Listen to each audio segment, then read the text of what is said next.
Bismillahirrahmanirrahim. Waltakum minkum ummatun yad'una ilal khairi wa ya'muruna bil ma'ruf wa yanhauna 'anil munkar. Assalamualaikum warahmatullahi wabarakatuh. Alhamdulillah wassalatu wassalamu ala rasulillah mabad. Allah berfirman, wajahidu bi amwalikum wa anfusikum. Berjuanglah kalian, berjihadlah kalian melalui hartamu dan dirimu. Hampir semua ayat-ayat berjuangan dan pengorbanan itu dimulai dengan bi amwalikum, harta kalian, harta kalian. Saya mengajak secara praktis dan kami sudah buktikan. Rp1.000 itu bisa luar biasa dahsyat. Bisa beli mobil, bisa buat kuburan, ya, bisa membangun masjid. Uang 1.000. Mari kita satukan uang 1.000 kita. Nanti kami jemput di rekening ini, insya Allah bisa kita buat. Di rekening ini, insya Allah kita buat sebuah kekuatan umat dengan Rp1.000. Rp1.000 dahsyat. Bermajelis ilmu ini rahmat dan kasih Allah. Alhamdulillah kita sehat, alhamdulillah kita bisa punya semangat dalam menuntut ilmu, alhamdulillah kita bisa melakukan puasa Senin dan Kamis bukan karena kita hebat. Banyak orang sehat tapi tidak bisa berpuasa, tapi karena semata taufiknya Allah Subhanahu wa taala. Alhamdulillah kita bisa bersemangat dengan Al-Quran, membaca Quran tanpa bosan, mengulang-ulangi, menghafal tanpa bosan. Itu semata-mata karena taufiknya Allah Subhanahu wa taala. Alhamdulillah, alhamdulillah. Walladzi arsala rasulahu bil huda wa dinil haqq liyuzhirahu 'ala ad-din kulli wa kafa billahi shahida. Kita berdoa tentunya kepada Allah Subhanahu wa taala, setiap napas-napas hidup kita ada kebaikan. Kita tidak menjadi mubazir, pemboros-pemboros dalam membuang waktu. Jangan ada waktu yang sia-sia kecuali ada nilainya, tercatat di sisi Allah sebagai amal soleh.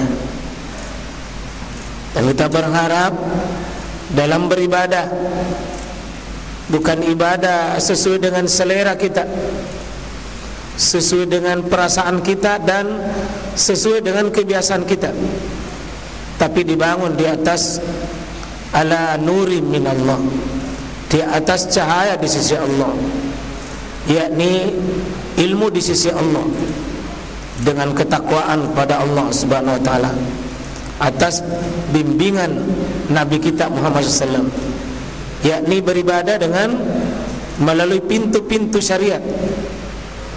Jangan beribadah di atas tanpa melalui pintunya, karena ibadah bukan soal banyaknya, tapi soal benarnya melalui pintu ilmu, insyaallah.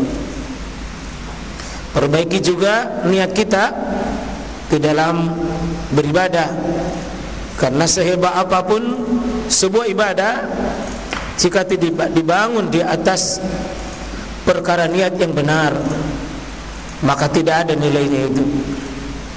Sekali lagi ingat pesan Imam Ibn Qayyim, niat dalam perkara ibadah itu seperti ruh di dalam tubuh manusia. Kalau ada ruh tapi tidak ada jasad, itu sulit. Tapi kalau ada jasad baru tidak ada ruh, itu mayat namanya. Ada bodinya gagah, putih bersih, cantik, tapi tidak punya ruh, itu mayat namanya. Seperti itulah ibadah sholat kita bangun tanpa niat yang benar, dia seperti tak punya ruh. Majelis ilmu ini adalah ibadah sangat mulia, tapi kalau motivasinya salah, maka dia bisa kehilangan nilai di sisi Allah Subhanahu wa taala. Insyaallah dua hal ini, ikhlas, ittiba. Ikhlas, ittiba, itu pintu di dalam beribadah kepada Allah Subhanahu wa taala. Itu pintu di dalam beribadah kepada Allah melalui pintu keikhlasan, melalui pintu ittiba pada Rasulullah sallallahu alaihi wasallam. Dan itu pilar utama. Hilang pilar ini, Pak, hilang kita punya ruh ibadah. Tidak ada keikhlasan, ada keikhlasan tapi tidak ada ittiba, maka itu tidak akan nilai.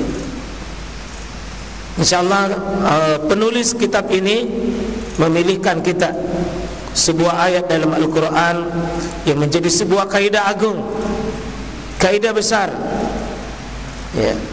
Beribu-ribu masalah dijawab oleh satu kaidah besar ini, yakni wa'tul buyuta min abwabiha. Ya, saya ulangi, wa'tul buyuta min abwabiha, datangilah rumah-rumah itu dari pintunya.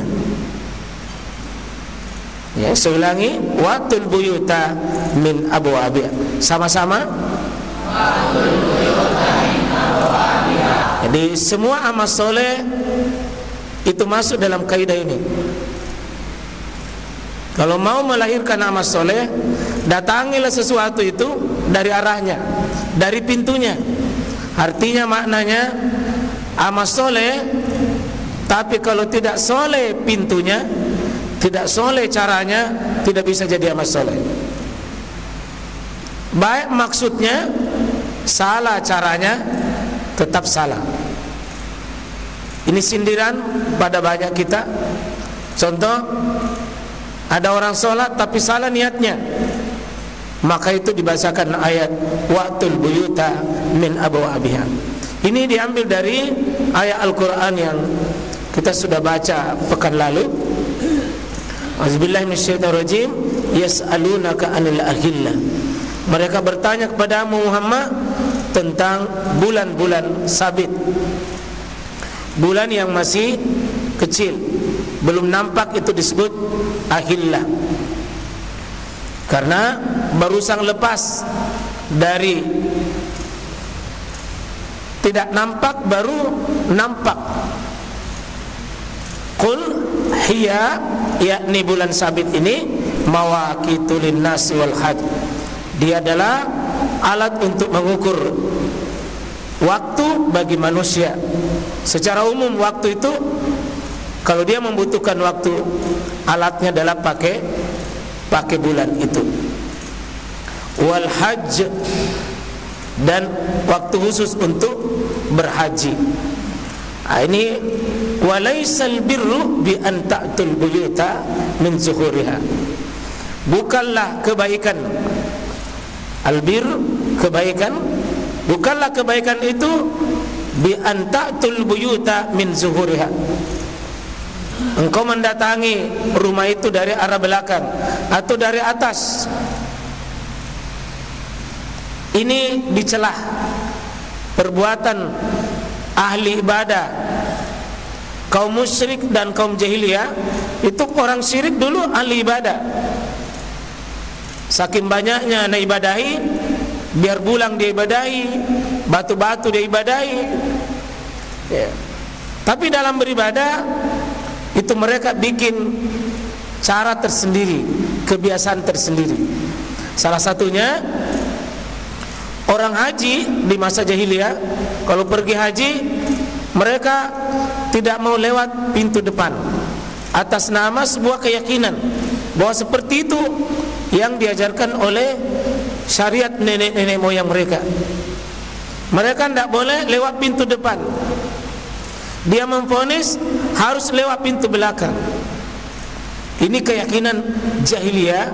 Maka Allah Subhanahu wa taala mencela tradisi itu, mengubah tradisi itu dengan walakinnal birra manittaka. Akan tetapi kebaikan itu adalah siapapun yang bertakwa. Di atas komandonya Allah, komandonya Rasul, ini yang merah, wa'tul buyuta min abwabiha. Artinya, kau datangi rumahmu itu, jangan kau bikin kebiasaan dengan kebiasaan dari arah belakang, tapi datangi dari pintu depan. Ini kebiasaan jahiliyah dirombak. Kebiasaan jahiliyah dirombak, dan ini berlaku sampai hari ini, Pak. Kalau kita berwudu, jangan bikin tata cara wudu yang sesuai perasaan kita. Wa'tul buyuta min abwabiha.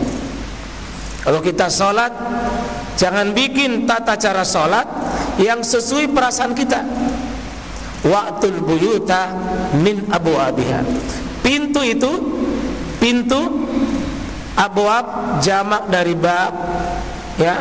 Jadi abwab ini jamak dari kata babun, artinya pintu, artinya jalan masuk yang cepat, yang tepat dan bernilai. Coba ya, kalau kita masuk rumah dengan pintu belakang bikin susah, dan ini dicela oleh syariat. Semua ibadah yang tidak sesuai dengan pintu syariat itu tercela. Saya kunci situ, Pak, ya. Semua ibadah meskipun niatnya seperti jahiliyah dulu, niatnya benar karena pakai pergi haji, tapi niatnya benar, caranya salah, itu tercela. Meskipun bagus niatnya, caranya salah. Ya, maka jamaah sekalian diingatkan pada kita, jangan bikin cara sendiri dalam prosesi untuk bertakwa kepada Allah, ditolak. Ini berlaku dalam semua ibadah, semua ibadah, ya. Karena bikin pintu khusus disimbolkan dengan pintu belakang, itu pintu yang bikin susah kita. Kecuali memang pintu darurat. Kalau pintu darurat, Pak, itu tidak bisa berdiri sholat, ada pintu daruratnya, bisa duduk. Kalau duduk tidak bisa, ada pintu daruratnya, berbaring. Pintu darurat ini berlaku jika pintu utama, pintu yang terbaik tidak bisa dilewati. Tidak bisa wudu, ada pintu darurat, tayamum. Tayamum itu selalu pintunya dilewati. Ini isyarat dari Allah bahwa beribadah tapi tidak sesuai sunnah itu bikin susah derita, bikin susah, bikin berat. Semua ibadah tidak di atas niat yang benar, cara yang benar, itu bikin susah, Pak. Kalau ada kematian, masuki pintunya, Pak, diurus tepat waktu. Jangan, tidak usah ditunggu keluarga yang belum datang. Kalau sudah waktunya diurus, diurus. Itu namanya wa'tul buyuta min abwabiha. Prosesi penguburan tidak usah azan, tidak usah pakai kaluku, tidak usah disuap mulutnya itu orang. Pokoknya datangi cara penguburan itu dengan pintu yang benar. Di prosesi pernikahan, Pak, tidak usah suami ya seolah-olah itu pinasa kalau suami pergi jemput ke istrinya. Anda mesti acara mapasi karawa itu bukan bagian dari syariat. Laki-laki itu pintar tonji picari ke istrinya itu. Nah, anda temukan sendiri itu sebentar. Ya. Dulu saya hadiri anaknya Pak K. Jalal, kemudian dengan pimpinan pondok pesantren Macopa itu yang nikahkan. Sudah dinikahkan, sudah, tidak ada. Kau cari sendiri istri, mau tahu tonji itu sebentar. Ya. Kita ini masih banyak Pak campuran, masih banyak campuran-campuran yang kita mau. Ada bawa kaluku, bawa pisang, ya, lempar beras. Itu kalau ada pengantin begitu kasih tahu, waqtul buyuta min abwabiha. Sebentar itu tidak dianggap kalau tidak ada parola. Parola itu ya harus laki-laki mendatangi perempuan, kemudian perempuan mendatangi laki-laki, dan itu membutuhkan biaya. Akhirnya di hotel itu, di stel-stel itu acara parola di hotel, di situ aja tempatnya, tapi keluar ke dulu pengantin dan keluarganya baru datang lagi. Coba bayangkan itu Pak, merekayasa syariat itu bikin susah, bikin susah itu. Kaidah ini kaidah agung sekali Pak, kaidah agung, kaidah besar sekali. Sebuah cara untuk dekat kepada Allah pasti mudah. Sebuah cara yang dibuat sendiri, bukan panduan dari Allah dan Nabi-Nya, itu istilahnya min zuhur, dari belakang. Ya, kalau dari depan abwabiha, dan itu aslinya. Ya, semua ibadah Pak kalau bukan petunjuk pasti zuhuriha, pasti susah. Pasti susah. Ya, ini berlaku dalam semua perkara ibadah.